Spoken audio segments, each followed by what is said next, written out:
Hi, I'm Sandy from Special Fork, and today we're not cooking with food, we're decorating with it. I've been to the market and I've got all kinds of great fruits for us to play with, and I'm going to show you 3 very easy things you can do very inexpensively to decorate your holiday table. We're going to do a cheese marker for our cheese board, we're going to do apple tea lights, and then finally a really lovely centerpiece of sugared fruit. Now, I've already started my cheese board. I've got my cheeses out and some dried fruit and nuts and chutney. This is typical Irish style of serving cheeses. And I'm going to take the apple, I'm going to polish it, and then put a marker in it so people will know what kind of cheese I'm serving tonight. So what I do is just use a little vegetable oil, rub it on your fruit, and then buff it. I'm using a cheesecloth, but you can use any kind of soft cotton cloth to do this. And once it's nice and shiny, we're ready to make our cut. Now you want to be sure that the apple you've picked is firm and it's standing nicely, because you don't want your label to be wobbly. And I'm going to make a nice cut and stick in my sign and then put it on my cheese board. And I might want to put another a pear back here, just have some other fruit to soften the effect of this. Now you can use cardstock to print, and just use your computer, find a nice typeface you like, and type up your cheeses and print, and then just do them for all of your cheeses so that you have good identity for your guests. Now I'm going to do the pear, and we're ready to go. Now we're going to do our second project, and this is the apple tea lights. During the holidays, it's so great to have lots of candlelight. Makes it so romantic. But those pillar candles can be quite expensive. So we're going to take an apple and a tea light. We're going to stick the tea light in the apple, and we'll have a very unique kind of lighting for our table. So I'm going to take my tea light and cut around it to get a sense of the circumference I need to hollow out.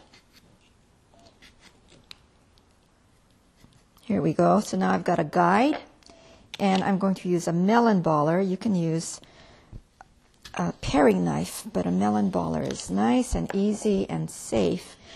And we're going to do what we can with the melon baller first to clear the space.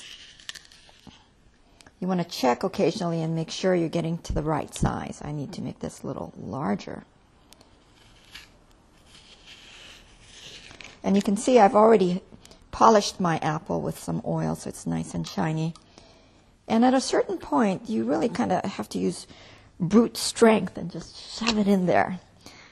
There we go. And maybe a little more digging out on this side. That should do it. Here we go.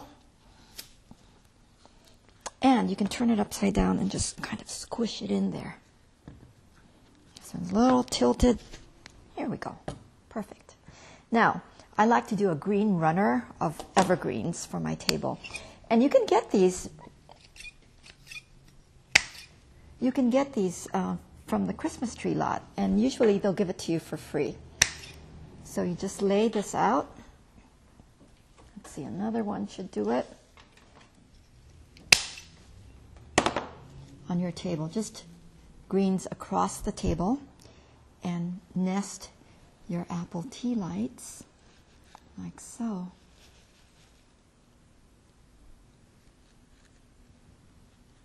And you've got a great holiday table.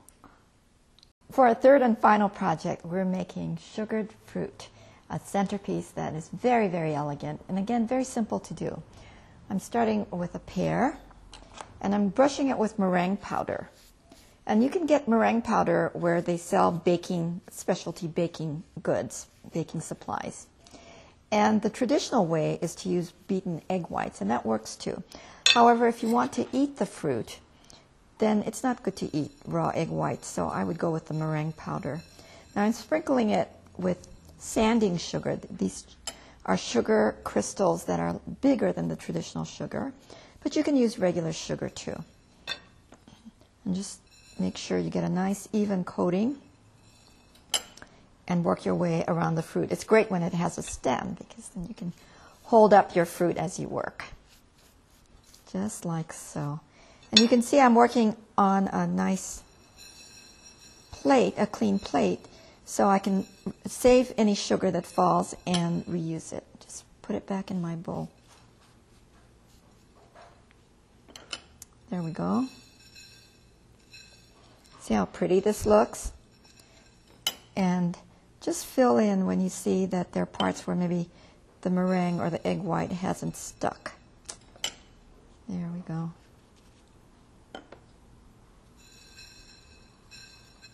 Now after this, I'm just going to stick it on, put this on a rack to dry. It takes about a couple hours, and when it's dry, you can arrange it on any kind of plate. It's especially nice on a footed platter like this. It's much more elegant.